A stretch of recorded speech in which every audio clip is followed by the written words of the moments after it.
እውነት የኔ ውበት ሳይታይ ቀርቶ ነው ቆዳህን ስታዋድድ ነው እንጂ።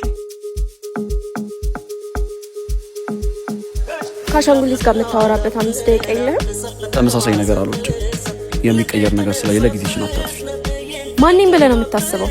ለሴት ልጅ ቢያንስ ትንሽ ክብር ይኖረን። ይቅርታ መጣሽብኝ እንጂ አልመጣሁብሽ። በጣም ጉረኛ ነህ። ለየት ማለት ገርሞኝ እንጂ ማንንም ሆነ አይደለም። የጠየቅሽኝ 5 ደቂቃ አልቋል። እውነት የኔ ውበት ሳይታይ ቀርቶ ነው ቆዳህን ስታዋድድ ነው እንጂ። ለመዋብ ብለሽ መስጠት ፊት ያባከንሽው ጊዜና ሰው ሰራሽ መዋቢያሽ ቢጠፋ አንቺ ራሱ ራስሽን ትፈሪው ነበር። እንደዛ ነው የምታስበው?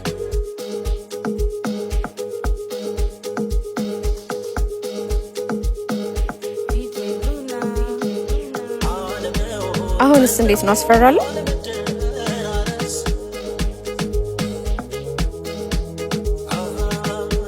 ቆንጆ ነሽ።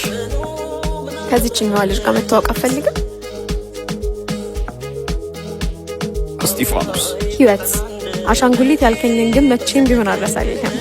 አሻንጉሊት ያልኩት እኮ ያቺኛዋን ነው።